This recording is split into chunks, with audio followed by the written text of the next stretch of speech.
What's going on, everybody? And welcome back to another episode of the Fantasy Football Busters podcast. Today is Tuesday, October 25th, and I am joined by my ever so lovely co-host, Mr. Eric. How you doing, Eric? Lovely. You know the way to my heart. I'm doing great, man. Glad to be here with you, fresh off another week of football. Things still seem crazy, but I guess you could probably say that every season. Yeah, I'm just excited to talk about these news and injuries. For some of these guys that went down this weekend, though. Yeah, not the best news coming up, but like Eric said, today we're getting into our news and injuries from over the weekend, and we just wanted to make sure we get you guys a little bit more involved too. So we're offering you guys free fantasy football advice. Drop it down in the comments below. We will answer every and any question that you have for us. Literally drop it down there. We'll answer it. There's no paywall, no Patreon, nothing crazy like that. Drop them down below. And with our weekly start sit videos, make sure you guys, if you guys get those into us before Wednesday, we can start implementing your start sits into our videos as well. So if you're interested in that, give it a check. Give it a check out. Check it out. And make sure you guys also like, comment, and subscribe because we are trying to build a community and we're trying to get great fantasy football advice out there. I feel like we've been doing great so far this season. So, yeah, check it out. And without further ado, we're going to go ahead and get into these news with one of the bigger stories of this weekend that was very hard to hear. Mr. Breece Hall suffered a torn ACL and meniscus injury, and he's already been done. He's been decided to be done for the year, which, seeing the injury, we're not surprised by that. Eric, you got anything that you want to say about that? It kind of sucks to see a young talent like this go down like that. Yeah, rising star, somebody who was really just starting to blast off in on the NFL level in fantasy. He was starting his RB1 takeover, and just like that, he's gone. Really, really sucks. I don't have too much to add other than it's just we wish him a speedy recovery and hope that he can be fully recovered by next season. Absolutely. And for those of you who think that, run to the waiver wire to grab Michael Carter, because some people may have dropped him due to how well Breece Hall is doing, our next piece of news says that may not be the best idea in the world because the Jets have traded a 6th-round pick for James Robinson to make up for this Breece Hall injury and some of their running back depth. Eric, what do you see for this backfield going forward? How do you think this is going to affect the Jets? So definitely interesting. I'm really surprised that the Jets made this move. Trading for a running back at all seemed a little bit weird to me. And James Robinson specifically, like people thought he might have been back after those first two games. I was still kind of skeptical. Mm-hmm. I'm not sure that he's like totally dead. I'm not ready to completely write him off, but I think he got lucky with some breakaway runs early in the season and then showed more of his true colors as the season went on. He was pretty inefficient. But if they're going to trade away capital to bring him in, I do expect him to probably take some of the early down role and Michael Carter to be change of pace and more like a third down pass catching specialist.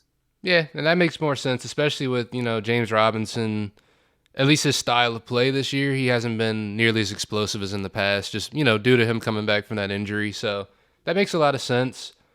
More injury news going forward. Mike Williams goes down with a high ankle sprain. They're saying he's likely to be out 2 to 5 weeks. He's going into a bye week this week, so one of those 2 weeks will at least be a bye week as well. Give him a little bit extra time to recover. But how do you see this one going forward, Eric, for the Chargers? I know Keenan Allen, he was back last week, right? Yeah, but in really, really limited action. Yeah. I think he was playing limited snaps in the first half, and then they pulled him for the second half entirely. They said he didn't re-aggravate his injury. He just didn't feel comfortable out there. Didn't feel like he was 100%.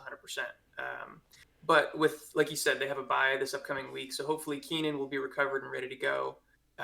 Gerald Everett is still going to be there. Josh Palmer will hopefully be back from his concussion at that point.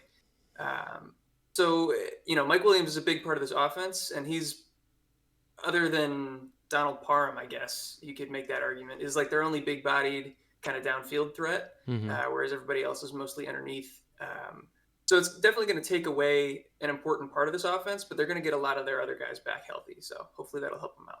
Yeah, I agree. I think the Chargers are definitely going to miss him, but they've got enough weapons to make it through. And Mike Williams, he should be back pretty soon. This is something we kind of go through with him every year. He's always some sort of injury going on. And we got similar news for David Njoku of the Cleveland Browns. Coming off a few very, very good weeks. He's probably been holding down the tight end position for a lot of people lately. But he also has a high ankle sprain. Pretty similar situation, out 2 to 5 weeks. They're saying it's nothing too serious, but they're going to give him time to recover and come back healthy. You got anything for that one Yeah, too, Eric? yeah, just like you said, basically the same thing as Mike Williams, same timeline. I don't think either of them are going to require surgery, so 2 to 5 weeks is what we should expect. Sucks for David Njoku, who's having his breakout season in what, year 5 now. Yeah. He was finally showing off. He's been talented. It's not like he wasn't a talented guy, but he's finally getting the opportunity. And yeah, in a crazy bad tight end landscape, it's crucial to a lot of people's fantasy teams, and so it sucks to see him go down like this. Yeah, it really does. I guess would this move up Harrison Bryant for you at all in terms of tight end rankings? It's going to have to. He filled in almost one for one for David Njoku. He's not nearly the athletic prospect that Njoku is, but clearly a talented guy. They drafted him highly. They wanted him there. So yeah, I think he could potentially be streamed, but I don't expect one for one replacement of production that we were seeing with Njoku. Yeah, I think that's absolutely fair. That's an absolutely fair assessment. We got DK Metcalf of the Seattle Seahawks suffered a patella tendon injury. At least that's what we think. Pete Carroll's never really clear with the injuries, as we've talked about before. Very optimistic as well. Pete said the DK is not going to need surgery, and I guess we'll believe that. I wouldn't be surprised if news came out and said, "Oh, DK Metcalf to get surgery this week," but it's Pete Carroll. Yeah. And according to FB Injury Doc on Twitter, he's likely to be out for a few weeks, and pain management is going to be the biggest determining factor in how he goes moving forward. Uh, yeah, how do you see this one affecting the Seahawks? Do you think Tyler Lockett's going to get a bump up because of this, or? Um, Tyler Lockett's already seeing a pretty impressive target share. I don't know how Mm-hmm. much more he can really take on. Mm-hmm. He, we can talk about this more when we get to like waiver wire stuff. I don't know if we'll do that this video, if we'll dedicate a separate one, but I think Marquise Goodwin actually might be worth looking at. He came in, and I'm gonna forget his name on Twitter. I want to say it's like at Cooper FF. I'll have to look that up. We can potentially link it, but he's a guy that I really trust on Twitter, and he was saying that Goodwin came in and basically played DK's role one for one. Obviously, he's not nearly the same player, but got basically all the same opportunities that DK was getting, was running out wide and two wide receiver sets, all that stuff. And he scored 2 touchdowns in this game. So might be worth looking at there. Okay, Marquise Goodwin, solid little pickup right there, possibly. Next up, we got Amon-Ra St. Brown. Luckily, he didn't suffer a concussion as we originally thought. Remember, guys, that they did install that new ataxia protocol, which means loss of control of bodily function, stuff like that. Because he showed some instability during the game, so they took him out.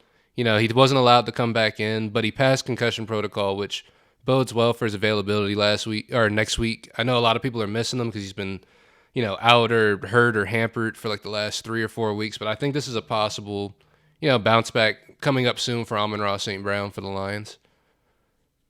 Yeah, the thing I'm most worried about is just this Lions offense as a whole. We need to Yeah. see them bounce back to the form that they were in to start the season before I'm like super confident about Amon-Ra. Hmm. Obviously, if you have him, and he's healthy, I'm starting him just because it's hard to find a better option than that. But yeah, hopefully we see a bounce back from them. This is more of like a long-term question for you, maybe even a dynasty question, but it applies to both. Hmm. When Jameson Williams comes back, how do you see this split going?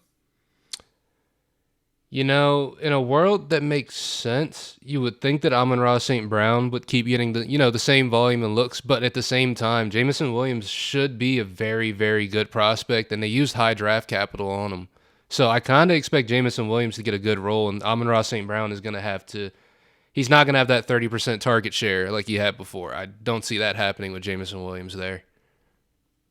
Yeah, I agree. I feel like they fill two different roles. Amon Hmm. Ra is more of that short and intermediate guy, security where JMO kind of takes the top off, and he's that speedster downfield threat. But yeah, they him there. They invested a ton in him.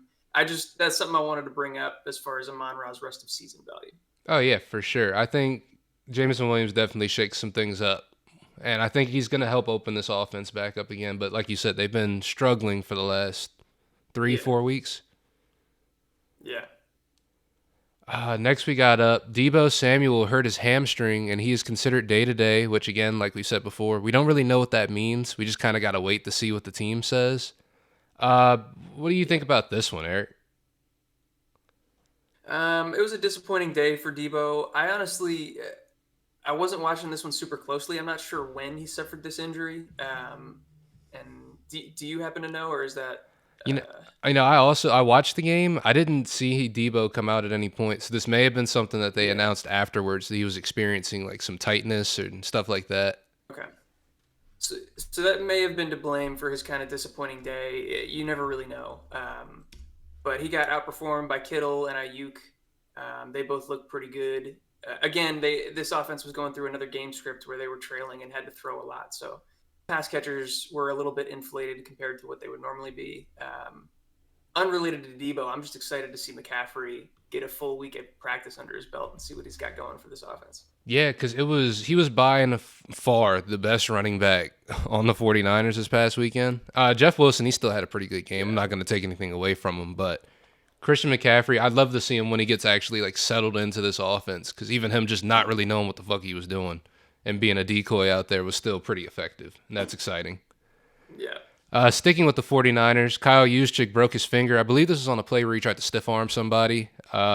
He's already had surgery on it, and he's likely to miss this week. We're not sure how many weeks he'll miss going forward, but he should be back pretty soon. From a fantasy perspective, how does this affect things? Not that much. He was getting more he was getting more involved as of late. He got in my head with that one. Let me regroup here. Oh, Kyle good, my bad. Juszczyk. No, you're fine.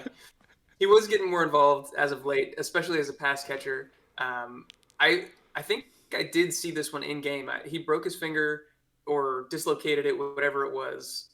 Went to the sideline, and I saw the trainers like trying to pop it back into place. I Mm-hmm. want to say he came back into this game at least for a few plays. I don't know if he played the rest of the game or not. So I doubt this will keep him out long. But I don't see this shaking too much up in terms of fantasy output for him.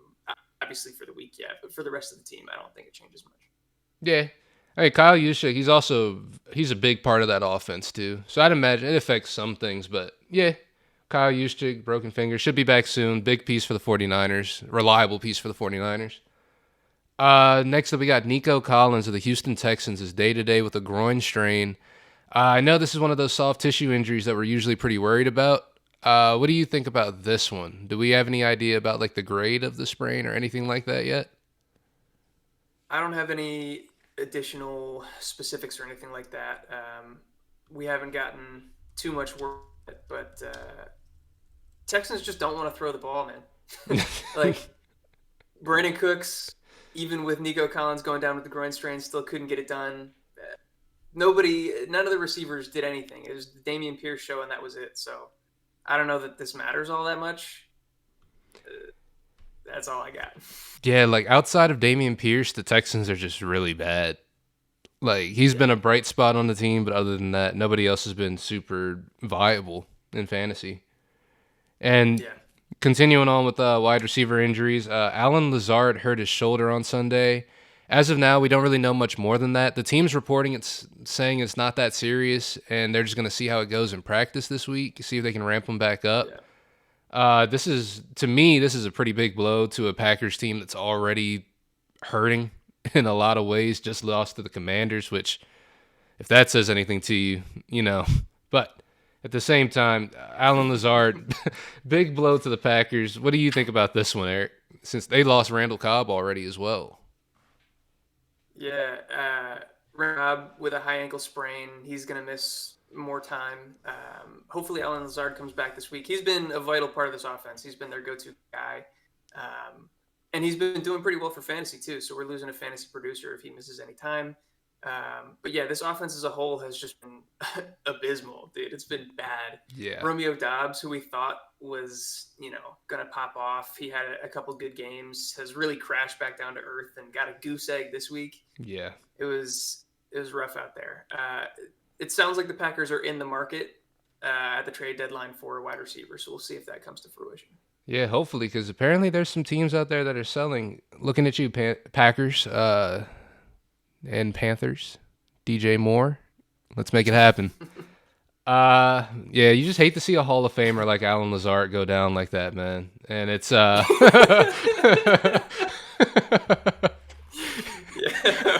chill. you need a guy like that on the field. Uh, Next up, we got Mike Boone of the Denver Broncos, was placed on IR with an ankle injury. And the Broncos actually signed Marlon Mack off the 49ers practice squad. Marlon Mack getting passed around team to team this year. Hopefully can kind of find his footing here with the Broncos backfield that's kind of seen some turmoil. Yeah, it's probably not going to You happen. won't. You won't. It's probably not going to happen. This backfield is a shit show, man. Yeah. It doesn't matter who's healthy, what's going on. If they're splitting everything. Melvin Gordon's the starter. No, he's not. He barely got any important work. Latavius vultured all the goal line work and still didn't produce for fantasy. Like, I don't know. It was bad. Yeah, bro. It's really this Broncos team, dude. Our outlook before the season started to where it is now. Holy shit. And I can't blame us. Yeah. Everybody thought they were gonna be good, man. Like everyone did. No one looked at you? this team. Yeah, no one looked at this team and thought they were gonna be bad. That they'd lose to the Jets. But yeah, it's Melvin Gordon's a starting running back, but gets 3 more carries than Latavius Murray, who gets all the, like you said, all the goal line work. So I don't understand what this team is anymore. This doesn't move anything for me. I hate the Broncos. I hate every piece of the Broncos. I don't want any real estate in the Broncos right now. Yeah, that's pretty much it right there. Yeah, that's my spiel. For the most part, I agree with you. Greg Dulcich is actually kind of interesting, especially from a dynasty perspective, but even a little bit from redraft. He's put together 2 nice games in a row. So he's somebody I would look at if he's still on waivers. True. And somebody else for the tight end position, the barren landscape that is. That's actually okay. Yeah. All right. Shout out to Greg Dulcich. Glad you're doing something right. We got Chubba. Way to go, Greg. Yeah, way to go. Next up, we got Chubba Hubbard of the Carolina Panthers. Left the game early with an ankle injury, but Steve Wilkes has made it apparent that he should be fine. Went as far as to say that if they had needed him to come back into the game, he could have came back into the game. The Panthers seem to be, on a sort of program that they've at least said where they're going to be riding the hot hand. There is no real starting running back. There is no real handcuff to what was Christian McCaffrey on the Panthers. What do you think about Chubba Hubbard going forward? I know he had a good game this week, but he kind of did the same thing to us last year. Yeah, him and Deonta Foreman both had really good games this week against Tampa, which that's a whole nother discussion to have. I don't know what's going on with them. And especially that defense that we thought was a vaunted run defense, they got exposed this week. Yeah. So, yeah, I don't expect Hubbard and Foreman to have these weeks going forward. Like, they're going to be usable probably, but I can't imagine that it's going to continue to be this successful for them on a team that's this bad. Yeah, because at the end of the day, even though they're both getting kind of slotted into that Christian McCaffrey role, we have to keep in mind they are not Christian McCaffrey, So yeah, you got to always take it with a grain of salt. Tom Brady's having marital issues, so it's kind of tough to see what the Buccaneers are going to do. Yeah, I think this one was a bit of an outlier, so we'll see how it goes going forward from this point. But it's like you said, it's not the most stable situation. Yeah, the Panthers are going to be leading very many games. They got lucky with game script in this one. I guess I shouldn't say lucky. They earned it. They won the game, whatever. But yeah, I don't expect them to be leading a lot of games and being able to just run the football as much as they want. Yeah, I don't see the Panthers having their way with a whole lot of teams. Dalton Schultz tweaked his knee again on Sunday, but the team says he's fine. This is becoming sort of a weekly routine for the Dallas Cowboys with Dalton Schultz. At this point, I mean, is this a re-aggravation? They keep saying tweaked, but they're not using aggravation. Like they're picking their words pretty carefully here. Yeah, hard for me to decipher Mm-hmm. like how serious any of this is, but I mean he stayed in the game, he continued to play, he had a decent fantasy day. He clearly showed that same rapport with Dak that he's had in the past. So I'm fairly encouraged, honestly, as long as he keeps getting back out there on the field. I guess. I guess, especially like we've been saying, the tight end landscape is terrible. You might as well start him until we hear any more serious news than this. Yeah, and then Dak is back. Dalton Schultz, one of Dak's favorite targets, so he should be involved. It's just something to keep an eye on. Don't be surprised if you start Dalton Schultz and he doesn't finish a game just because of something like this. But we just got to hope for the best going forward with that one. Yeah. And Corey Davis of the Jets sounds like he sprained his MCL this past weekend. Robert Salah is saying it's not a long-term injury; it's nothing super serious. So it looks to be sidelined for at least a couple weeks going forward. He was pretty not going to say an instrumental part of this Jets offense because they've been finding a lot of success running the ball and stuff like that. But I'd say this is a decent blow. But at the same time, uh, Elijah Moore has also returned to the team after what seemed to be a couple of weird weeks where he just didn't really want to be there anymore, didn't like his role. Do you think this will help expand his role a little bit now that he's back? Yeah, I don't think so either. No. Yeah. I even if it does, it's gonna be a tiny slice of a tiny pie. Like Zach Wilson is not getting it done. The team doesn't seem to trust him to throw the ball. They only want to run, and now they don't have Brees Hall. They're going to be relying on Michael Carter and James Robinson. So I want to give a lot of credit to this coaching staff, Robert Saleh. They got the Jets with this roster to 5-2, and I Mm-hmm. think the third best record in the AFC. So hats off to them. That's a fantastic accomplishment. Don't know if I see that continuing with no Brees Hall. It's going to take a big blow to the running game. We'll see. Maybe I'm wrong. Maybe they keep it going, but these pass catchers haven't been doing anything for fantasy. Yeah, like you said, you got Zach Wilson back there completing 10 to 16 passes a game. I believe he had 16 last week. And he's not throwing touchdowns. He's not throwing over 150 yards. It's really bad. It's like them and the Bears are sort of playing a very similar game of football, which I'm not going to say is a The bad game. Bears, I was just going to say, the Bears looked good last Oh, night. yeah, They they turned did. it around. Yeah, they looked like a team That last night. was crazy. Yeah. And Justin Fields actually had a really good game. Weird to Yeah. say. But yeah, Corey Davis, sidelined for a couple weeks. Don't want to lose the trees for the forest.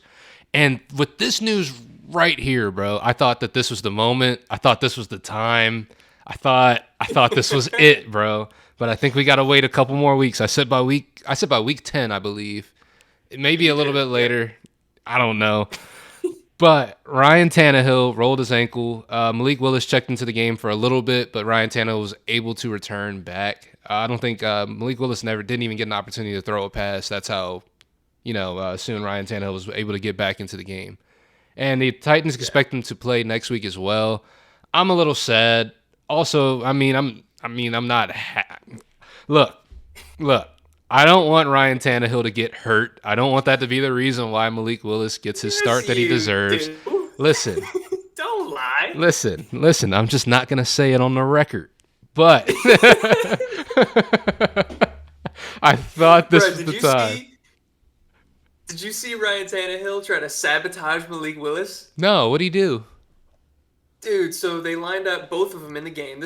This was after the ankle injury, right? But Mm-hmm. Ryan Tannehill comes back on the field. They line up Malik Willis at like wide receiver or something, motion him across the formation, snap the ball, and it's like a read option to Malik Willis. And Ryan Tannehill, I feel like it was personal, made sure to like miss the mesh point on the handoff, fumble, they lose the ball. All Malik Willis's fault. He's out of the game. Nah, bro. Fuck Ryan Tannehill. Matter of fact, I take back everything I just said. I take it all back. Ryan Tannehill, you're cooked. You're done. You're fucking done. I need Malik Willis to get some burn, man. But Ryan Tannehill, he's healthy. I guess he'll be back next week. I guess this guy just keeps haunting me throughout the season. Uh, Going on to some news for the Giants, we got Daniel Bellinger, one of the scarier injuries that happened this weekend, on the ground for a long time. Yeah. Turns out it was an eye injury that he suffered against the Jaguars. He suffered a fracture around his eye socket and his septum. He was bleeding a lot. Coach Brian Dable didn't elaborate beyond saying like it doesn't look good, which obviously, and there's no real timetable on his return.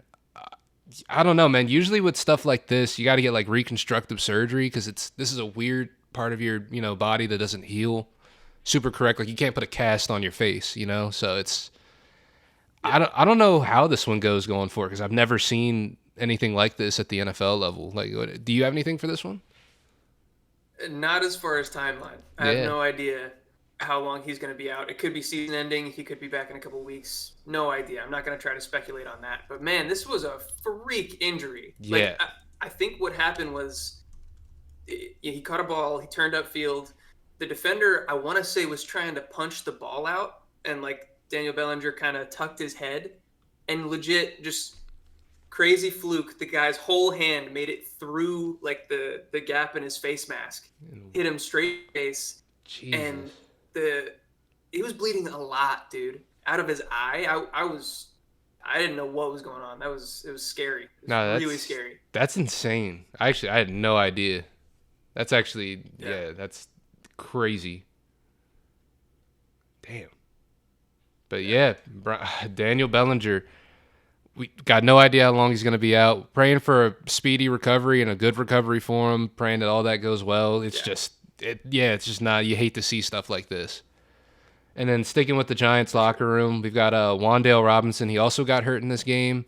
We're not really sure the specifics of this injury. I believe on the injury report it came out as a knee injury of some sort. Okay. But Yeah, yeah, I didn't hear anything. I was hoping maybe you had heard some news since I put it on the doc, but I haven't seen anything. I tried to look it up on like Roto World and all that stuff where all the latest news comes out. I didn't see anything. But he started this game out really hot. He went 6 for 50. I think almost all in the first half, if not all in the first half. So his involvement went way up. His target share stayed high after being high with limited usage last week.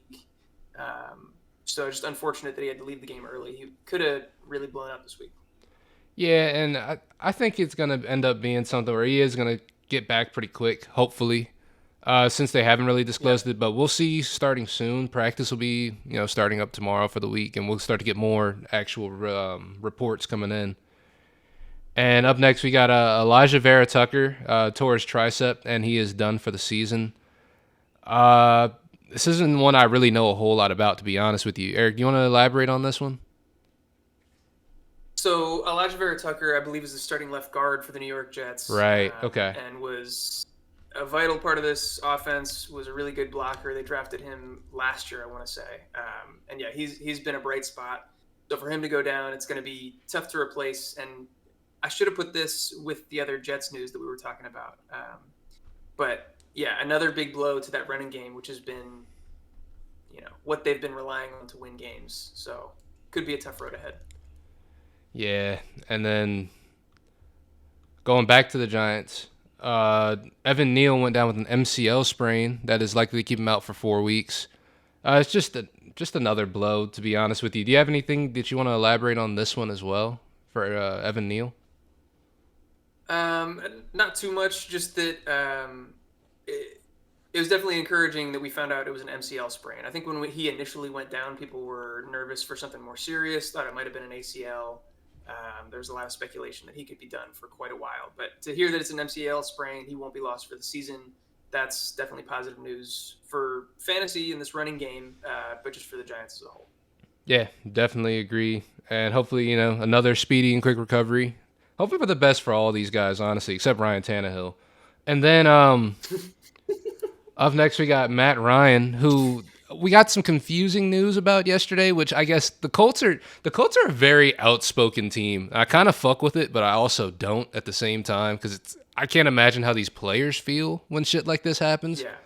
But we got Matt Ryan is getting benched effectively for Sam Ellinger. When the report initially came out, it said Matt Ryan got benched, Then a second report came out that said, no, Matt Ryan has a shoulder sprain and that's why he's hurt. Then the Colts came back out and said, no, I mean, he did sprain his shoulder, but yeah, we're benching his ass too. Don't get it twisted. We want to bench him. But it's just a crazy way to run a football team to have the reports come out like that. What did you think about this one? Because I know we were kind of texting while all this was happening.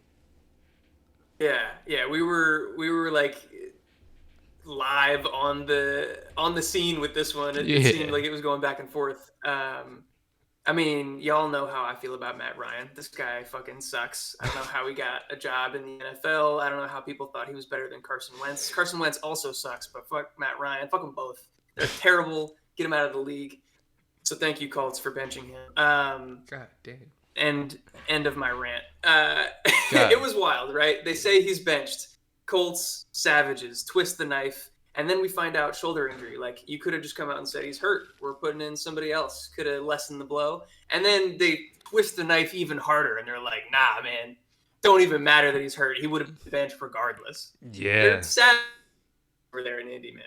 Bro, they just like they don't it's starting to get to the point where it's dysfunction and it's not even savagery anymore because it's like you get rid of Carson Wentz, you talk all this shit about him, you say Matt Ryan's the guy, he's going to lead us to the promised land. He's the guy, he's going to get us there. And then you bench him week 7 and say fuck that guy. We were going to bench him anyways. He sucks. He's ass. I don't know who signed him. And like, yeah, I don't know. Good fucking point. They're acting like it's not their fault. Like they didn't do that to themselves. They do it to But yeah, themselves is Sam every Ellinger year. really the answer? Yeah. No, and I believe the number 2 on this team is Nick Foles. So they got Sam Ellinger and Nick Foles leading the quarterback room now. Matt Ryan sent to the depths of the depth chart. It's just the Colts are a fucking weird franchise for the shit that they do with this quarterback position. But I'm not gonna get on a rant about that. Matt Ryan, he was ass. He's getting benched. Sam Ellinger, I guess it's Ellinger season. We're gonna see how he does. And I don't know what to say about this team. So we're gonna move on to another confusing quarterback situation. We got Mac Jones of the New England Patriots, of course, was able to return back after a month-long absence after a high ankle sprain. Played the first half, got benched for Bailey's. Not even the whole first half. Didn't make it through the whole first half. Got Three benched. drives. Which I love the graphic that they threw up on the screen during all that. Mac Jones, 3 drives, 56 yards, no scores. Bailey Zappi, 1 drive, 2 drives, 106 yards, and 2 touchdowns. And it's like, what are y'all doing? And then when you talk to Bill Belichick after the game, he doesn't clear it up at all. He says Mac Jones didn't get benched and that this was in the plans for the whole time, which makes zero fucking sense. Dude. I don't know any team that's running a 2 quarterback system, but Yeah. this makes no sense to me. What do you got for this one, Eric? This weird ass situation. I just thought it was hilarious because I think so. Mac Jones is talented. I think he's kind of a bitch, if we're being real. I think it borders past kind of at this point, but we'll talk about that later. Yeah. So I thought it was funny that he was getting benched and all this controversy was going around whether Bailey Zappi should be the starting quarterback. And I thought it was funny, especially at halftime, when they asked Bill Belichick, like, are we going to see Mac Jones come back in? Is Bailey Zappi the starter now? And he was like, he said basically the same thing as after the game. He was like, this was all part of the plans. It's going to be a 2 quarterback system. We're going to get Mac back in there a little bit too. That never fucking happened. It was Zappi the rest of the way. Yeah. It's wild. We had a group chat going in our dynasty and somebody had just picked up Bailey Zappi. They were like, Bailey Zappi season. And then by the 3rd quarter, I was like, remember when it was Bailey Zappi season? Good times. But they also just responded in that chat and said, just you wait. Literally just now. Oh my God. Get the fuck out of here. Just you wait. Yeah, I don't know. It's just one of those confusing situations with the Patriots where we never really know what they're doing. Bill Belichick's a fucking savage, so he could just benched him like that. Say, oh, you threw an interception, get the fuck out the game. You're done. You're cooked. Yeah. Mac Jones, kind of a bitch, like you said. It blows my mind to see like him get carried off the field like that when he had his ankle injury going on. It's like, dog, like sobbing. Yeah, like we literally saw a dude get his face broken last week, and he wasn't as dramatic as the Mac Jones exit out of that game, which, like, you know, it sounds like I'm making a joke, but I'm not. It's like, it's a serious thing. And like, I don't know. The fans are hilarious because there was one group of fans that had a sign that was like, Mac Attack is back. And then once he got benched, they flipped it around because they had Bailey Zappi stuff on the back of No it. way! Yeah. No, that's sick. They flipped it Go around. those people. I was That's like, dope. that is sick. I love it. But with that being said, you know, that's going to round up our news and our injury recap for the week. Eric, do you have anything that you want to say to the people before we kick this to our, you know, usual outro? I just want to reiterate what we said in the beginning. We got free fantasy football advice for y'all. Hit us up in the comments down below or DM us on Twitter. Hit us up on TikTok, wherever you want. If you want your start sit questions answered in our latest or our upcoming video, get that to us before Wednesday night. But any questions, trades, rest of season rankings, whatever you want, we got you. Hit us up. Absolutely. And if you want to DM us on TikTok, you don't want to comment it, but you want to DM it, that's also fair play. Same goes for Twitter, all that stuff. We will collect it, we'll put it together, and we will do that for you guys. So, yeah, with that being said, make sure you guys do all that fun YouTube stuff. Like, comment, subscribe. Check out the description. You'll find the links to our Twitter pages. You'll find the link to our TikTok. Yeah, just anything you guys need going forward, drop it down in the comments. Let us know. Become a part of the community because at the end of the day, we're doing this for you guys. You know, if we were doing it for ourselves, we'd just be doing it, you know? So, appreciate you guys for making it this far in the video. You guys go out, have a great week. We'll be back later this week. We'll be back tomorrow, actually. And, yeah, you guys have a great one. Peace. Peace. I'm winning again. How could I lose? I was born just to win. Could never lose, so I'm winning again. I'm winning again. I'm winning again. Minute by minute, I'm meeting the end.